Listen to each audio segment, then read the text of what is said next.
You're listening to Parasearch Radio, news, views and reviews from the world of the paranormal from across the UK and beyond. Find us on Facebook, Twitter and the World Wide Web.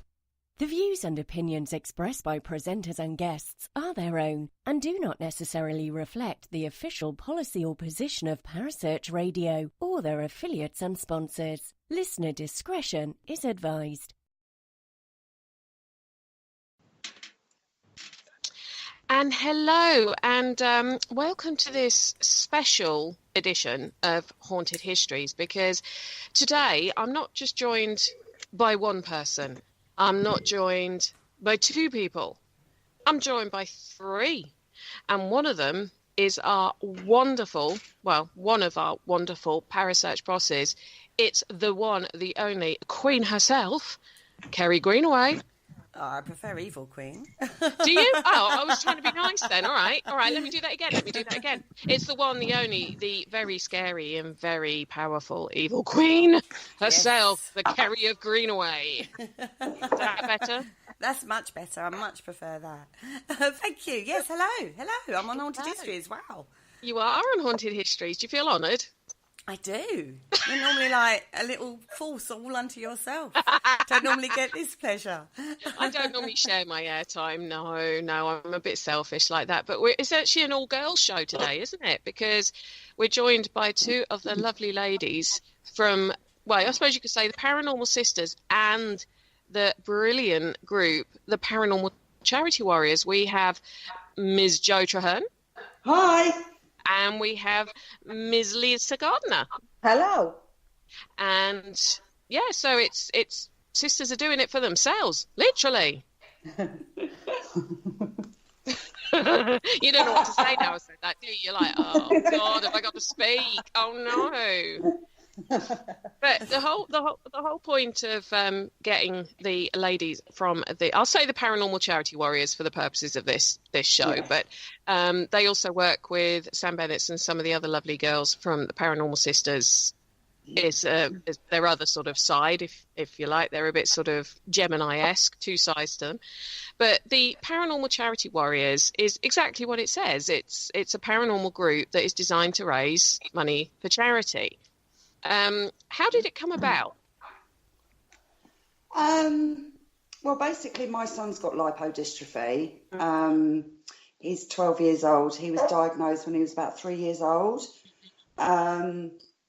So basically, I mean, the diagnosis is it's a loss of fat in certain areas of your body. It's a lack of leptin. It's basically from his waist up, so he's very, very drawn. He's not got no fat on his body. It's all sort of stored on his bottom ends, like his legs and his bum. But the lack of leptin actually makes you very hungry as well. You crave the calories. So there's a strict diet involved, but obviously with the lack of the fat being laid down under the skin, the fat can actually go to the vital organs, right, such as the heart and the kidneys, anywhere sort of in the body, and it can be quite dangerous. Right. So as they get older, if they've got extra fat deposits around the heart and the kidneys and things like that, it could be quite sort of life-threatening. Right. So yeah, I mean, I'd say over the past 18 months, we've actually lost 4 lipodystrophy sufferers, one being this weekend. I just found out this weekend one of our lovely ladies in America has actually passed away with lipodystrophy complications. Right. So it's such an ultra rare disease, really rare, that the research is self-funded, really. So, we thought that we'd get together and see whether we could just raise vital cash for the research of lipodystrophy. Yeah. There's no cure at the moment, which is what they're desperate to find out, sort of how it comes about and if there's any sort of cure or a delay on it. Patients can only be treated once these complications hit. Right. They can't be stopped at the moment.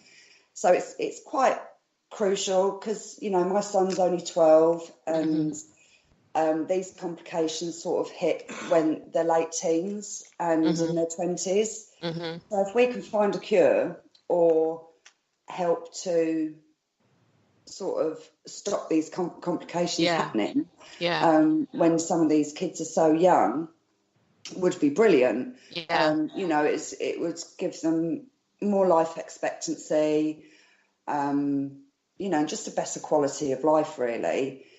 It's still just very, very unknown. We don't know the causes. There's so many different mutations of lipodystrophy. Right. Sean is the only one in the UK that has his mutation. Right. And there's probably around 700 diagnoses of lipodystrophy in all different sort of shapes and forms in the UK. Right. So, it's we just thought, as soon as it's close to our heart, and you know, Sean's got the condition, we'd use what we know, which is the paranormal, and you know, raise as much money as we can for Lipodystrophy UK, so that they can carry on with their research and you know, to raise awareness as well, because as I say, you know, not a lot of people know. Well, hardly anybody knows about lipodystrophy.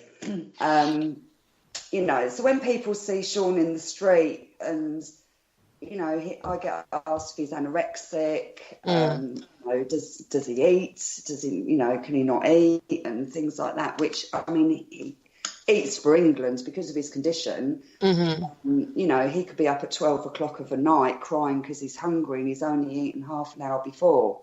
So it's really difficult to keep a tabs on what he's eating as well. So it's almost perversely a bit almost like Prada Willie in the fact that he's never he's never satisfied, he's never satiated, and so you've got that kind, you know, that kind of, they're never full, almost by the sounds of it.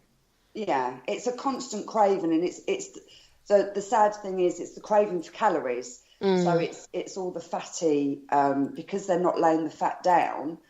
It's anything that's high calorie that they just turn to eat, and obviously those foods are the ones that are damaging them. You know. So, and there's possibilities of kidney failure. Because of the type of food that they're putting through their system.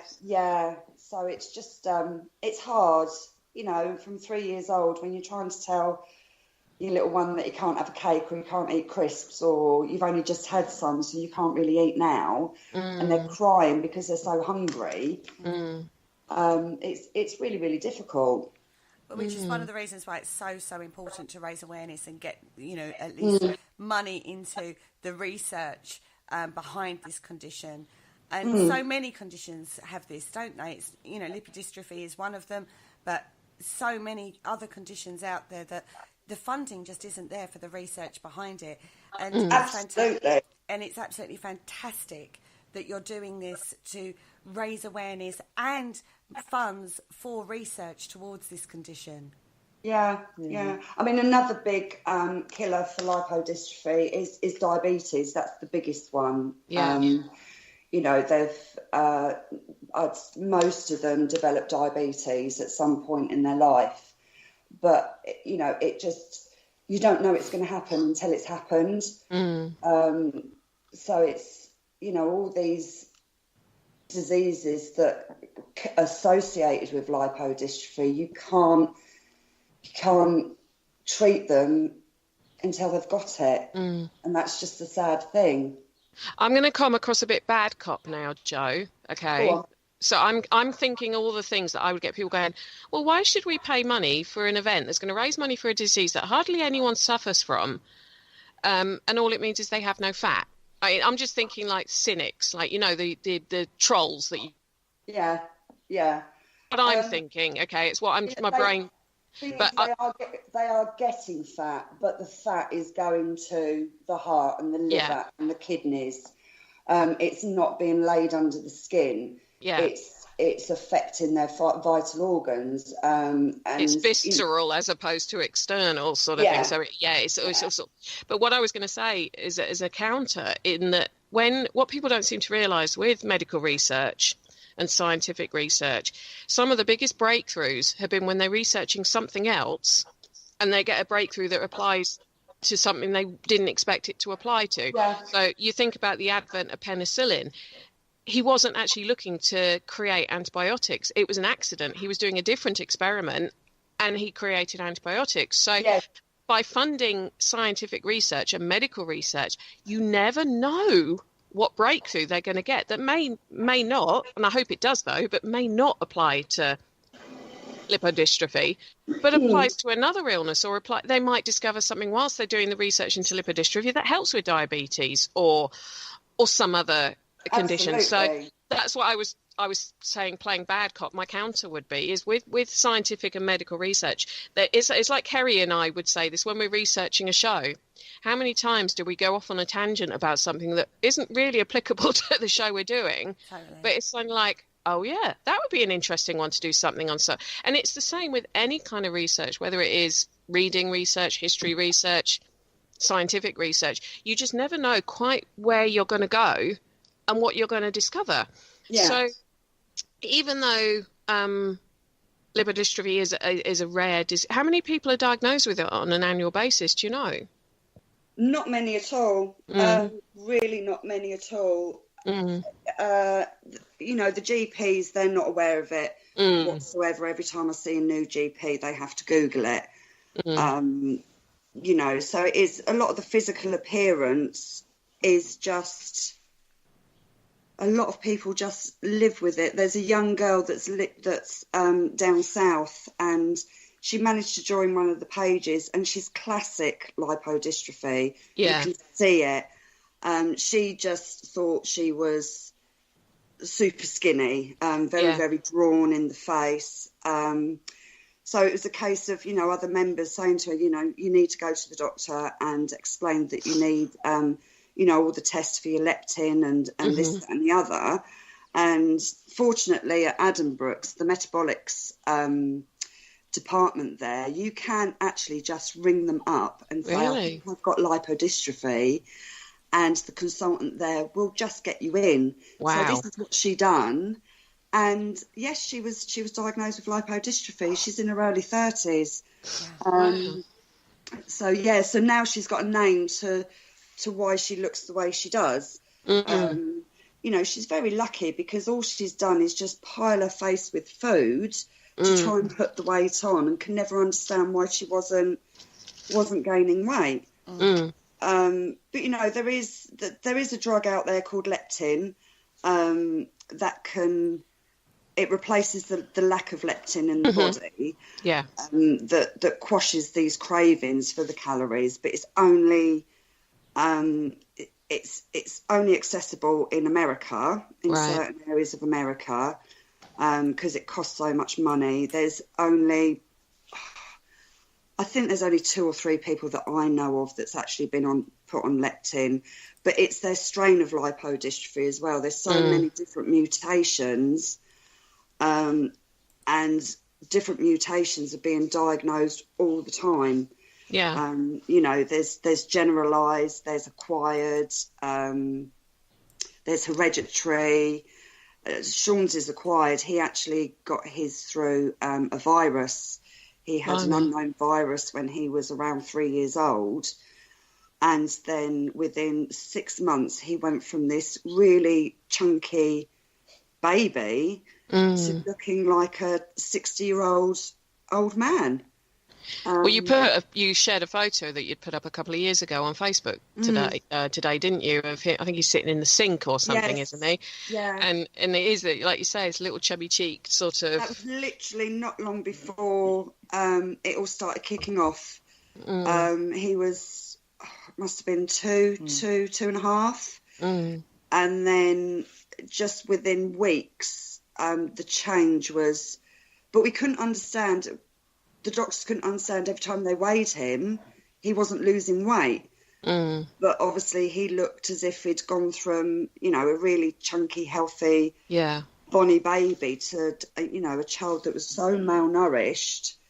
But he still had the internal fat, and that's where it was piling up. Absolutely. You know, so it took a little while to get that diagnosis. We had all, you know, muscular dystrophy was mentioned, Wells disease, and it wasn't until we were sort of sent to the metabolics department in Addenbrooke's, which is the only place that deals with lipodystrophy, that they sort of put their finger on it.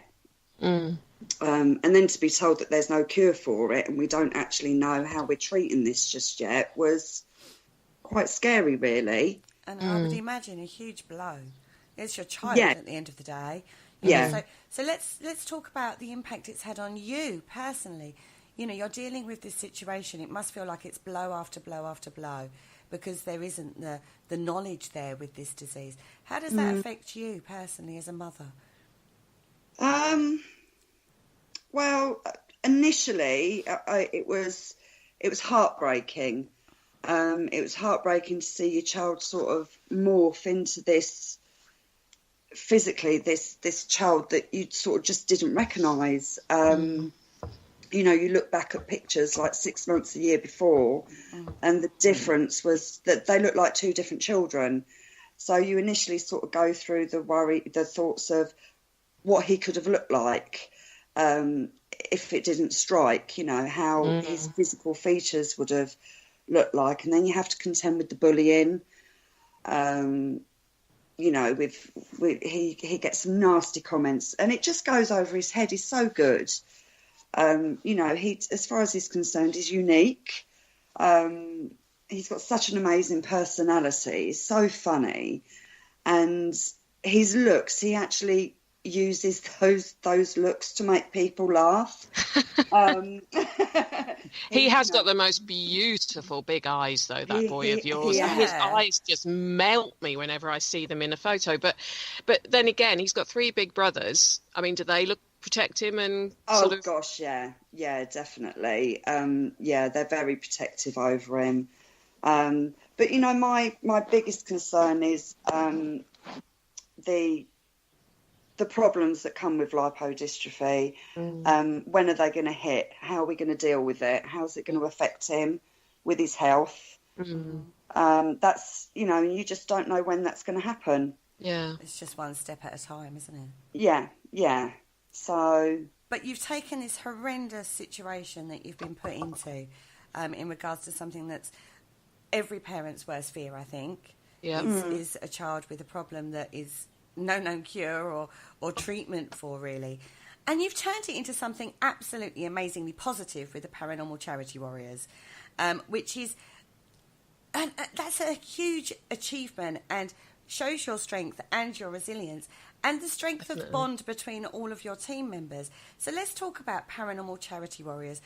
That's the reasoning behind it, everybody. That's why the Paranormal Charity Warriors got started, which is raising money towards lipodystrophy research. And you're doing events. You did one last year, didn't you? We did, yeah. And where was that? That was at Revesby Abbey, in Yorkshire. Was it in Yorkshire? Can't remember now. Lincolnshire, isn't it? Isn't it Lincolnshire way?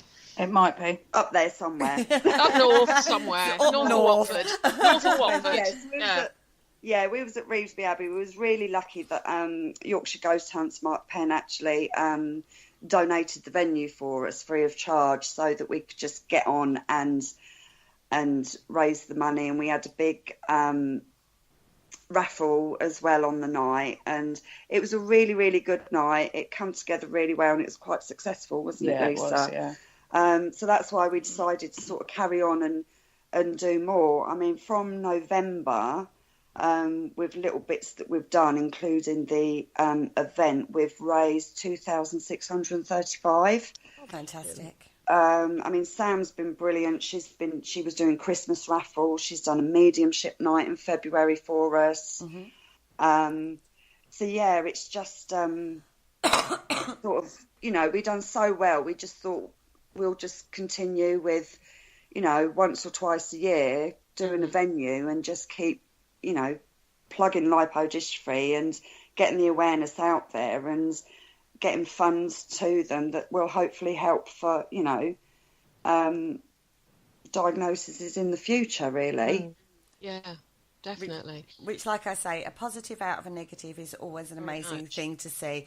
And, you know, one thing I will say is you've not wallowed in it. You've gone, okay, this is a crappy situation. I'm going to do the best I can for not just my son, but for everybody, you know, who suffers with this condition. And absolutely. I mean, the Lipodystrophy community, you know, I've made so many friends, and, you know, they all know Sean, because he's obviously one of the youngest that's diagnosed. And I've got friends in South Africa, 2 or 3 in America, and, you know, and they're all lipodystrophy sufferers, and you get to know them so well, and you see their bad days and their good days with the illness, and it's for them as well as Sean, really.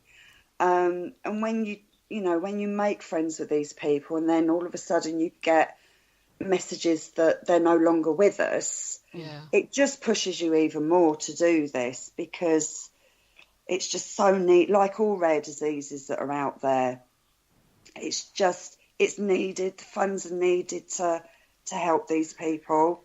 And this community that you know, we're being in touch with other sufferers, and although you have the bad stuff with, you know, you're seeing people pass, the good stuff is you don't feel quite so alone with it all. No. No, at the very beginning we was very, very alone. It was like, oh, we've got to deal with this disease. We don't know about it. The doctors aren't 100% knowledgeable about this, and it was really, really difficult just to sort of sit there and think, well, what do we do now?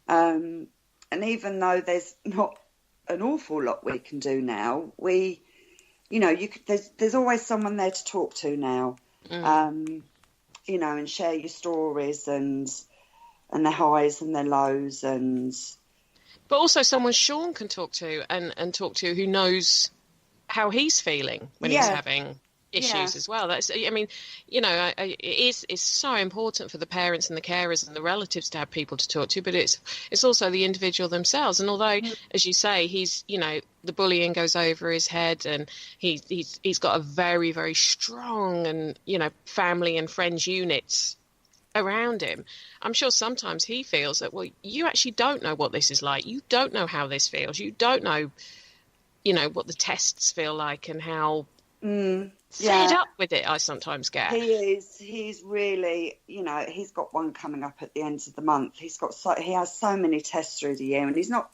you know, it's not just the lipodystrophy. He's got a bowel condition as well, so he has a stoma, so he's got that to contend with. Is that related to the lipodystrophy? Well, we don't know. The bowel condition was since he was born. We don't know whether the virus was a knock-on effect from, because he's had 2 hernia repairs when he was tiny. So we don't know. They haven't said yes or no whether anything to do with the bowel condition was anything to do with the trigger of the lipo. It's a coincidence. Seems like a big major coincidence at the time, because he'd not long been in with another hernia repair because he nearly had a ruptured bowel. So yeah, it's a possibility that there was a virus from that, and it was a knock-on effect with the condition he's got now. Bless him. But I agree with Kerry that doing something positive to counter a negative is an amazingly strong thing to do, and not everyone can do it. I mean, it does take a strong person.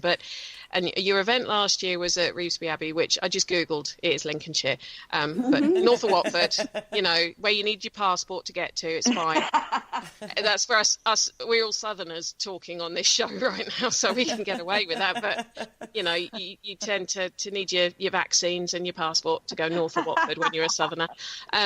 Says she, who's off to North Yorkshire at the weekend. But anyway, they're not going to let me across the border now, are they? I'm going to have to prove I've got Northern heritage to be allowed across. But you're actually going slightly up north in June, and you're going to the village. Yes. Mansfield. 8th of June, is it? Yeah. Yeah. Tell us about what's planned for the village. I'll hand that over to Lisa. Obviously, it's another charity night. We're still selling tickets. Sorry, Lisa, how many tickets have you got left? Because I know you have only got a few left, haven't you? Well, the venue is such a big venue. It's huge. It's huge. In actual fact, we can carry on selling tickets for quite a little while yet. Oh, fantastic. So as many people that want to come really is, we can accommodate. So that's fab. Excellent. We have, which is what we did before, which proved really popular. We do a very big raffle where we've been really, really lucky with raffle prizes. You've got an amazing author who's donated a copy of her book, hasn't she? I think we might have, actually. Yeah, I think I don't know who that would be. I think I burnt that. I think we lost it. And you are still taking raffle prize donations, aren't you? So if anybody out there would like to donate for the raffle for this event, then get in touch with either Lisa or Joe, and we'll put all the links in the chat room and on the page for you, so you can find them and where to send stuff. So guys, if you've got anything that would be suitable for a raffle prize, don't forget, get in touch, donate it, because this event is happening in June, right? Yes. And can I just say, available. yes, we have got an amazing prize from a brilliant author called Penny Griffiths Morgan. So thank you for that donation. I didn't burn it. And it's signed. And it's signed. Yeah. Yeah.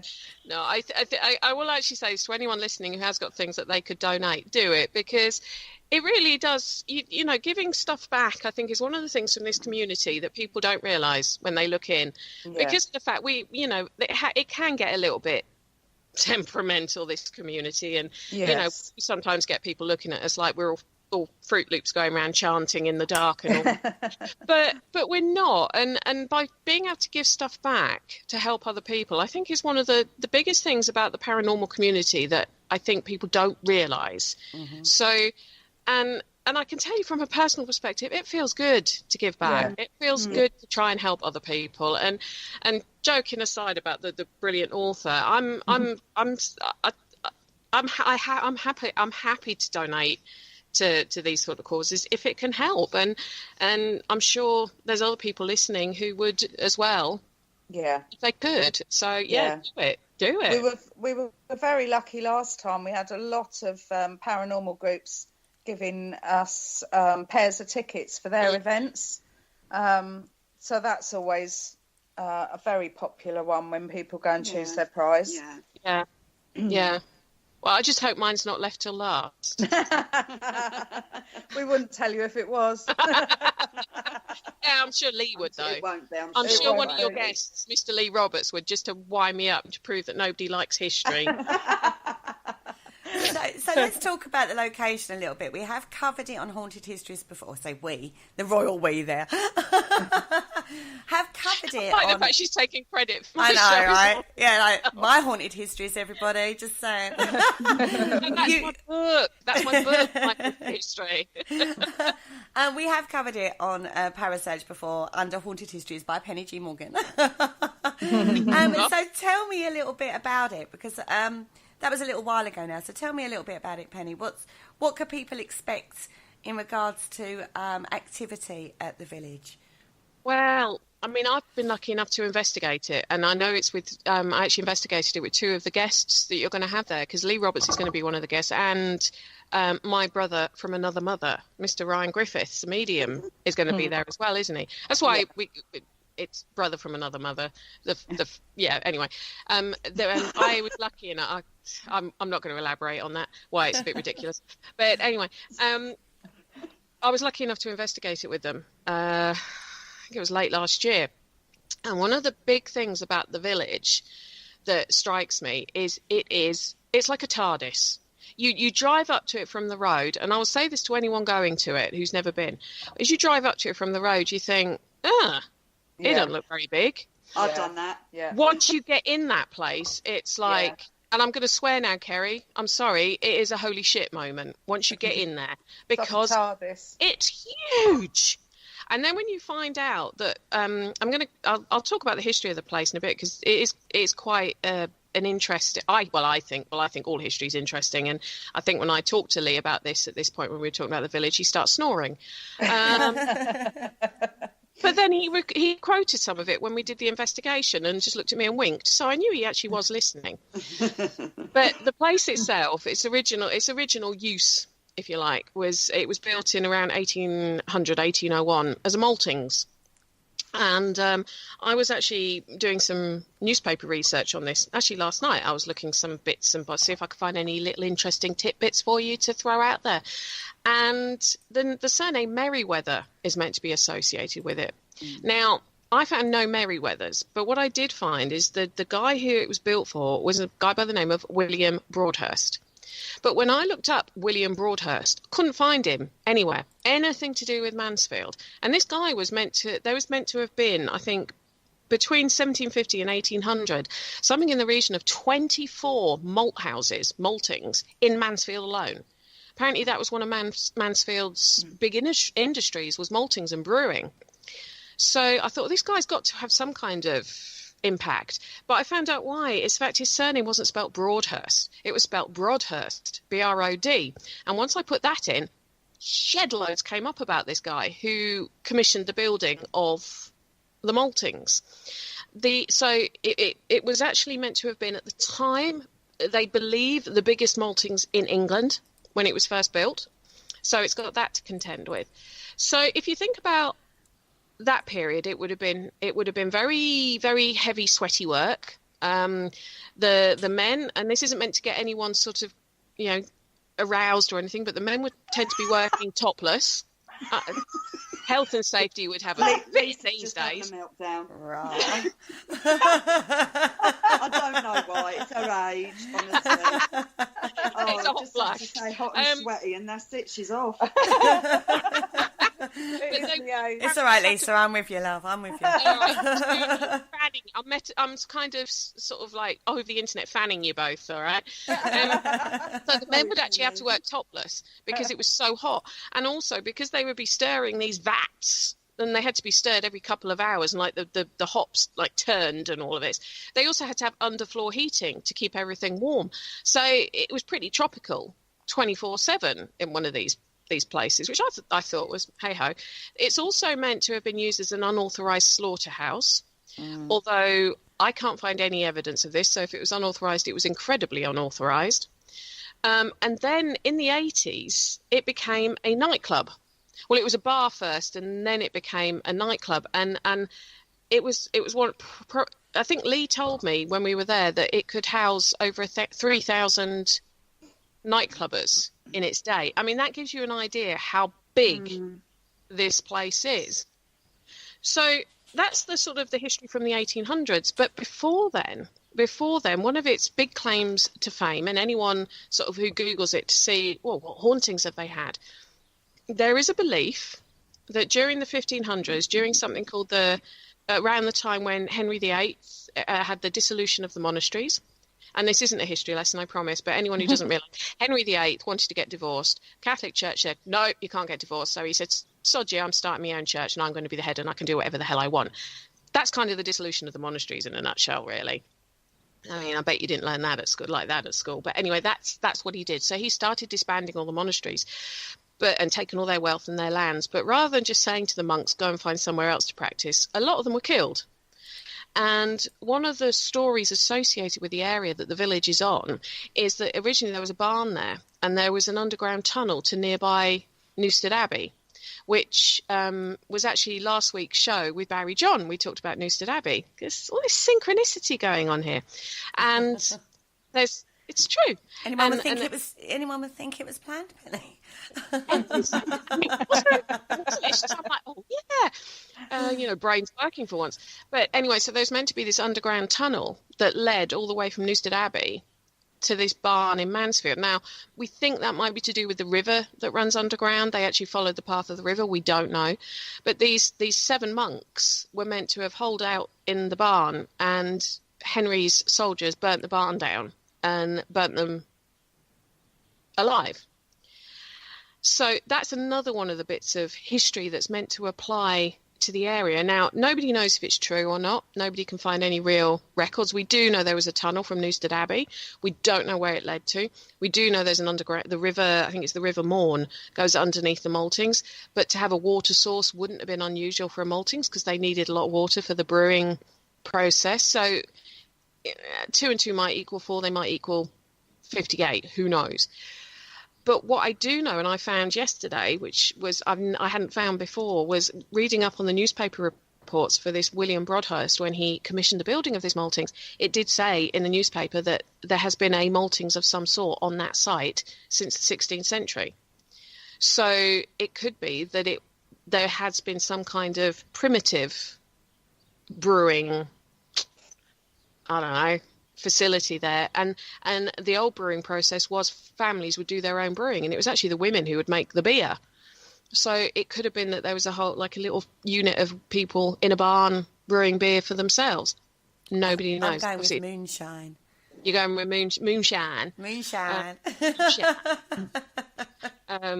It's more, if anything, it would have probably been Mother's Ruin, because gin was very, very popular in the 1700s, 1800s. But anyway, so there is a chance that there was there would have been a building there, and there would have been something being done in it. But we don't know if this monks thing is true, because there's no records from then. But it's interesting because it does talk about one of the more famous hauntings that has been seen at the village, the monks burning. Do you know about that one at all? Anyone? Speak to me. I think in history there's a lot of that kind of thing, particularly through the Reformation. A lot of those kind of stories get linked to various buildings around the country, so it wouldn't surprise me. But I don't know the village myself. Ladies? Kerry. I think when we go, when we've done it before, obviously we've gone on the walk around with Lee, so he can give us some of the history on the place. We've had the discussion about the monks. Mm-hmm. We have had people say they've smelt fire. Mm-hmm. And people have thought they've seen hooded figures. I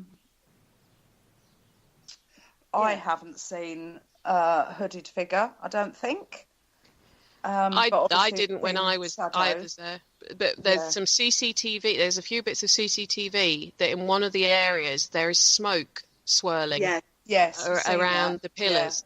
Yeah, that's quite an interesting one, that one. And they've worked out that the area that's in is the oldest part, which would have been where they believe the barn would have been had it been there. So that's quite an interesting sort of correlation. Yes. I know when I investigated there, one of the things that we had come up, we were using an Alice box.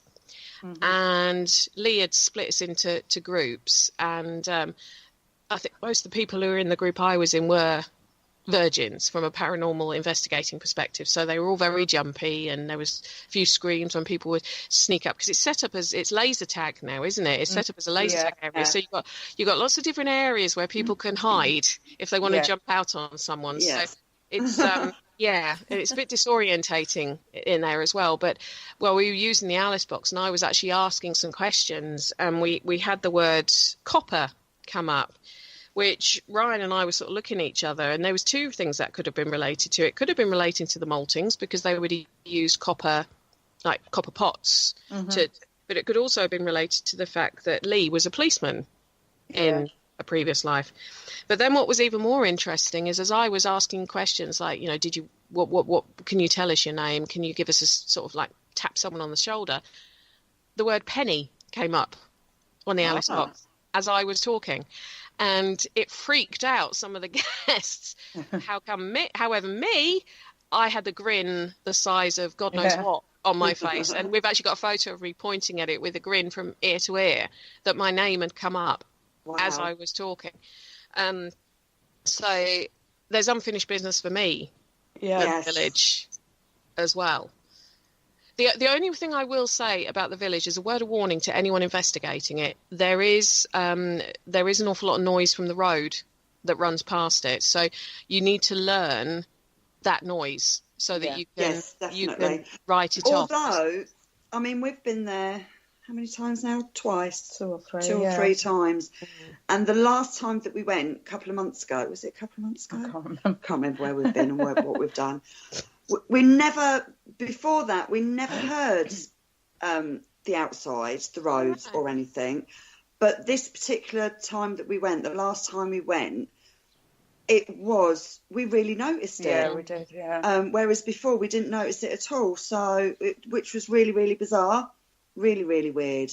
But I tend to pick up, it must be from the nightclub era, because I smell spirits and not smell spirits, but alcohol spirits and stale beer. I can always smell really stale beer, as if, like the mop up towels on the beer, on the drip trays, and things like that.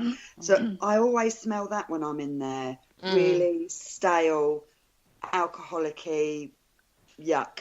So that kind of would take you back to the bar and nightclub days, wouldn't it? Yeah, absolutely. And I didn't even know at that point, when I first started smelling it, that it had been a nightclub. It was on the walk around, and I kept saying, I can smell really stale beer, as if it's the end of a night in a club, and in particular areas. So it could have been like where the bar areas were. And that's when Lee sort of piped up and said, it did used to be a nightclub. And it was like, okay. So...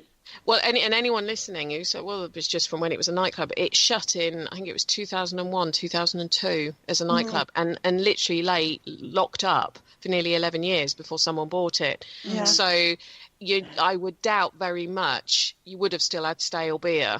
And they don't serve beer there either. No. You wouldn't have had stale beer there from 10 years previously. You'd have hoped that smell, you're more likely to have almost like a damp smell or a smell of, I don't know, mice or something like that. In the day, it's kids in there, isn't it, at the end of the day? For what it's used for, it's a big laser like warehouse for the kids to go in and shoot each other with laser guns and things like that. So, alcohol isn't served there whatsoever. No. And like you said, it's been years since it's had any alcohol in the premises, but it just smells like, an end of a nightclub. It's not all the time, but just every now and then you get like a whiff of just stale. And we have had a few people pick that up as well, so that's interesting. I mean, Sam's picked up stuff in there from the nightclub sort of era with some not very nice things that had happened. Yeah.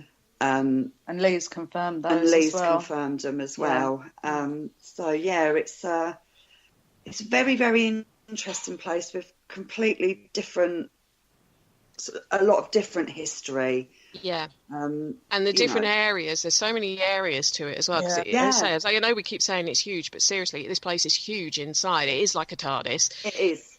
Each area's got a different feel to it because. And I mean, I know when I was in the main area, which would have been the dance floor in its day, you can look up to sort of where the cafe area is, which is kind of, I can't explain, it's almost like an overhang, isn't it, over the main building.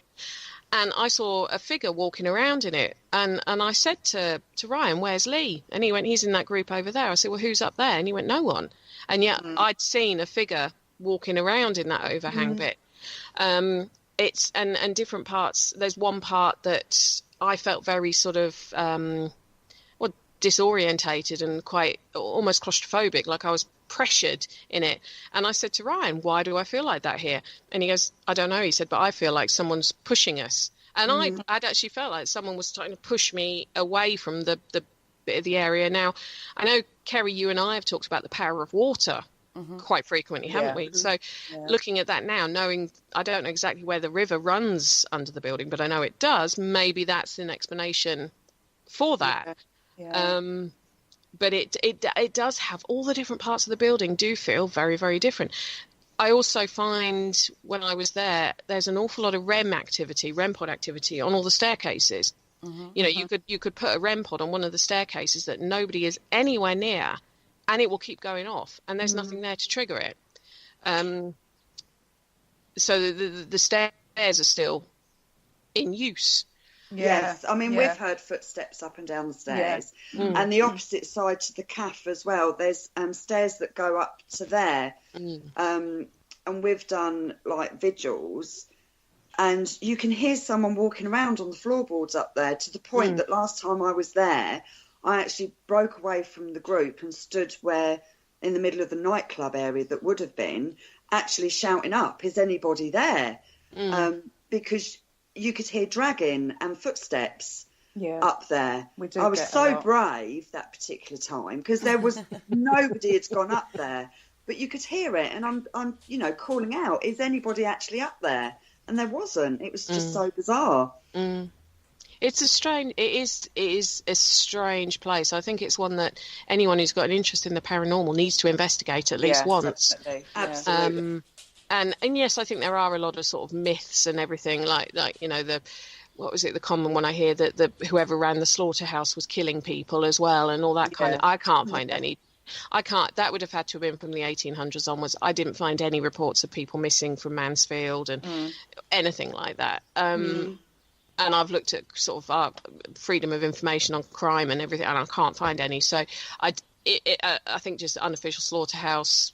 Maybe it had been. A lot of places were, but I actually think the bulk of the energy from that place is to do from when the sort of 20 years it was a nightclub. And I know one of the stories Lee told when we were there, and he might tell it again on the 8th, I don't know. But we were, he was doing the walk around, and he said that's where the toilets would have been. Yes. And he said the funniest thing was, he said he had someone on one of these investigations who had her daughter with her, and she turned around to the daughter, she went, "You were conceived in there." Yes, that story is told every time. It's brilliant. Yeah. Nice. Classy. Oh dear. As long as she didn't give birth in there as well. But he did say he used to cover it just before it shut, when he was still a policeman. He said he used to cover there, and he used to frequent there as a sort of teenager as well. Although he said there wasn't enough toilets, and by the end of the night, it stunk. He said it absolutely reeked. Yeah. We've had that as well, haven't we? Yeah, in that toilet area, we have had that smell as well. Yeah, so absolutely honked. But it is a weird place, and I there are a few areas of it that I didn't like. There's one room, I don't know if you know the room I mean. It's the bamboo room, but it feels like it gets shorter. And it doesn't. It's an optical illusion. Didn't like that room. Didn't like that room at all. I didn't want to spend any time in there, and that was literally before anyone had said it. I was like, nope, I'm waiting in the doorway, thanks, don't like it in here. There was something about it, whether it was the optical illusion of it, because you've got almost like tiki rooms in there, haven't you, that are like that sort of thing. And then you've got the alien rooms, which is where Lee picked up one of his pictures, or a guest picked up a picture of what looks like a hooded figure walking towards the camera. It's a weird place. Yeah, it's fascinating because it is so different in different areas. You're not sort of walking into one room to another, and it's sort of the same. It's so different. Yeah, definitely. It's one that's well worth doing an investigation, like I say, if you've never done before, and if you can do one that's going to raise some money for charity as well. Double bubble. It's definitely worth revisiting there as well, because if you've gone and you haven't got a lot of activity the first time, you can guarantee at some point you're going to get some it'll be different every time, really good activity there, because it's definitely worth going to experience. I mean, this will be our fourth time that we've gone. And we've never been disappointed. We absolutely love going back there. And obviously with Lee and Ryan there helps as well, because they're just amazing. I think we've got Peter Cox as well joining us from the Hauntings. Cool. So we've got the trio. And we've got got Ashley Buckingham, who supported us on our last charity event as well. So I have to say, Lisa, are there going to be pictures of you with your hand being forced onto Ashley's leg this time? Maybe. Yeah, that's a possibility. It'd be rude not to, wouldn't it? She loves Ashley, does that? Yeah. So, yeah. It was the fact that she tried to insinuate that photo when I was laughing that her hat was it on his leg or something, that he was holding her hand there. Yeah, right. Oh, bless him. I got your measure quite quickly, Gardner, I tell you. Can we just also say as well, over the last couple of days, we've got someone else supporting us for the cause and coming along. We've got Katie Jarvis, who played Hayley Slater in EastEnders. Wow. Yeah, so that's really exciting. She's on board. She's going to come and support us and raise awareness as well. So that's really, really exciting because I love the Slaters in EastEnders. She also played. And has she ever investigated before? She hasn't, no. Ooh. Yeah, so she's going to love it. But like Lisa was just about to say, she also, before she was in EastEnders, she'd done an episode of True Horror for Channel 4. She'd done The Ghost in the Wall, and she actually played our very own Sam Bennett's in that. So Sam's getting to meet the person that played her in a docu-series. Wow. So that's quite exciting. So yeah, and obviously Katie Jarvis is getting to see who she played in that particular episode. So yeah, so that was before she sort of become a household name in EastEnders. Yeah. Yeah. So yeah, that should be she's never investigated before, I don't think. I think she's really looking forward to it. Oh, so we love a virgin. We love a virgin. Yes. So yeah, so it's all good. Yeah, so we've got some lucky. brilliant people coming, and good mix of people. And obviously who's our going to lovely be guests. Who's going to be there from the Paranormal Charity Warriors? Which team members are going to be there helping? Well, that'll be us. Yeah. Sam, Caroline, and Ness. Cool. So that's our whole team. We have actually got an opportunity. We have got an opening. If anybody in the paranormal field wants to join us, wants to actually do this journey with us as a paranormal investigator for Paranormal Charity Warriors, because at the end of the day as well, we're all about para-unity. And, we've got Ness from Free Spirit Researchers, and we had Kelly as well from there, who was amazing. She started off this journey with us, but due to a lot of, she's making all these technical gadgets and, she's running free. She's busy. She's so busy, bless her, that she had to pull away. So we've actually got an opening there. So if anyone in the paranormal field that's part of another team that wants to jump on board and help us out, and coming together with like the Paranormal Sisters and Ness from Free Spirit Researchers, they're more than welcome, because it is a case of the para-unity coming together as well as one for, charity work and definitely. So, yeah. Awesome. Cool. So what kind of experiments are you planning on doing on the night at the village? Well, we usually do quite a few energy circles. There'll be a chance for our guests to use our tech equipment as well if they want to, or just go on their senses. We have been... Sam was on live last night trying a new app on the phone. The Portal app, wasn't it? Yes, the Portal, which is quite interesting. So that might come out and have a little go up there. I downloaded it for the for Brommer Mill, when we done Brommer Mill a couple of weeks ago. Yeah, and it sounds like Satan talking to you. It does. I love it. That's why I downloaded it, because it's just so atmospheric. But Penny, when you come, we actually had weirdly some good evidence come through on it. Yeah, it didn't stop talking at us. No, it didn't. And answering us as well. Yeah. So even though it's a phone app, I think we're actually going to start using it a little bit more often. I think we will, try with that as well. But it's like I said to Sam when she said, "Does anyone ever?" I don't have it because I've got an iPhone. I'm not Android, and it's an Android app. But when I did Highlands House, I think. All right, I'm going to mention the book again, Kerry. So don't go. Oh, I talk about it when I talk about Highlands House in the book. So yeah, pick my book in the raffle prize. I talk about Highlands House in the book. And we'd had the portal guy, and there was about 20 of us in the room, and it kept saying Penny, Corporal, and it kept repeating it. And I was just like, yeah, whatever. No, I'm not a corporal, whatever. But anyway, I went back into that room, just one other person with an ovilus. And on the ovilus, we had the words Corporal Terry Knott come up in that order. Right. And I think I told you guys about this, that when I then went off and looked up, I found a Corporal John Terence Knott, who was Marine Commando, and it fitted the evidence that we'd got by talking to the ovilus. It was very weird.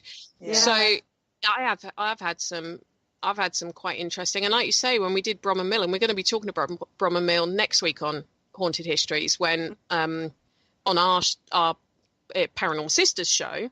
But we did have some very interesting answers to questions and they were direct answers. They weren't like gobbledygooky, you've got to try and shoehorn it into an answer. They were direct answers to our questions on it. And once you get over the fact it sounds like you're talking to Satan, it's quite interesting. Yeah, so I'm through on that one. Yeah. So for a free app, or if you want to go pro, it's 79p. But who hasn't got 79p? It's a very, very interesting phone app. I've downloaded loads in my time, and I've just got rid of them straight away because it's like, the novelty's worn off, and it's like whatever. But it is it's very, very interesting. And Sam downloaded it yesterday, and she sort of video timed us and said, "What do you think of this app?" And we haven't used it an awful lot, and I just love it because it makes scary noises. But she doesn't do phone apps, these gimmicky gadgets and things. And she was blown away. She had so much personal evidence was coming through, personal things. And she was just like, this is just amazing, to the point that she wanted to find out who created this. So obviously I gave her the details of where the app come from. She needed to let them know that they've actually... Yeah, she wants to email them. Yeah, that she was blown away by it. And this is someone that doesn't do a lot of gadgets. No. She works on her senses. She is an amazing medium. She has gadgets, but she tends to just push them to one side because it sort of all comes through her, channels through her. And she was blown away. Yeah. To see her excited over something was actually quite cute, wasn't it? Bless her. So, yeah. So, ladies, if they would like to join you on this this fantastic evening that you've got planned, where and how can they get hold of you?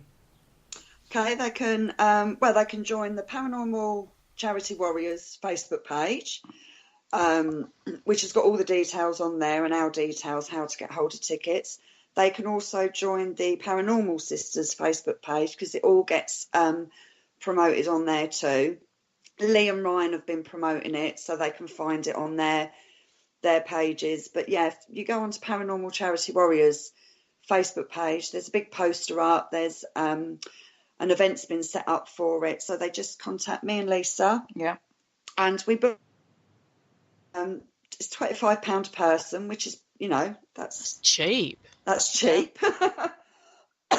So yeah, £25 for 6 or 7 hours of ghost hunting and being scared witless is brilliant. All the proceeds go to Lipodystrophy, and once they've received the money, we usually get a certificate, and then we post that up to prove to everybody that all funds go towards to the charity. We don't take anything. Rebecca Saunders, who actually runs the charity, she's a lipodystrophy sufferer as well. She's UK based. She's fully supportive of this, obviously, because it's hard for them to do fundraising, and they do coffee afternoons and ribbon sales and things like that. So yeah, she's fully supportive of everything that we do, and promotes it as well. So yeah, it's brilliant. Yeah, just contact me and Lisa or any of the Paranormal Sisters, Ness, Paranormal Charity Warriors. Yeah, or any of the Paranormal Sisters because they know about it, and Ness. Yeah, they'll put you in touch with us to book tickets. Yeah, and obviously yourself if they want to don't want to talk to us. And we have shared the event also on the Yeah, we Parasearch have. Radio pages. So if you still can't find it, contact Parasearch Radio. We'll put you in contact with the ladies themselves. So you can book £25 for an investigation. These days is an absolute steal. Steal. Yes. Absolute steal. Don't forget, on the night, if you go, take your change and take some money for raffle tickets. And I'm sure that if you'd like to raffle ticket and you can't make the event, you could still be part of that. Absolutely. Yeah, of course. And also, you know, it is just pennies for the raffle because we supply refreshments on the night. Biscuits, crisps, coffee, tea, juice. You know, so you get sort of watered and fed through the night as well. So it is literally, you know, bring a few pennies and buy a raffle ticket as well. That would be brilliant. You might go home with Penny's book. You never know. On that note, we are coming to the... Oh, God, I'm taking your job now. Sorry, Penny. That's all right. You can close it out, Kerry. I'll let you. Seeing as you're my special guest presenter on Haunted Histories, I'll let you do the close out. Sorry, that's really bad habit. That is, take over at the end. I know. Well, it's hard for me when not jumping in with questions and things and thinking, as you know, I can hear Kerry's about to speak. I'll let her do it. I'm not used to sharing my answer. I'm sorry. I know, neither am I, really. So, okay, so guys, if you miss any of our shows, don't forget, go over to our YouTube channel. There are 2 stations over there. We have Archive Parasearch and Parasearch Radio. Whilst you're over there, click, like, share and subscribe. And do not forget, if you want to be part of this amazing event, raising money for lipodystrophy, get in contact. £25 a ticket. It's a freaking steal, is all I can say. Thank you so much, Lisa and Joe, for joining us and sharing your story with us today. Yeah, thanks, lady. Thank you, girls. And no doubt we'll be talking to you very soon because Parasearch Radio is a supporter of the Lipodystrophy Foundation and supporting these ladies every single step of the way. On that note, we bid you a very farewell. Good night. Good night, everyone. Good night. Good night. Thank you for listening. Don't forget to join us for more shows throughout the week. Find us on Facebook, Twitter, and the World Wide Web to keep up to date with all the shows right here on Parasearch Radio.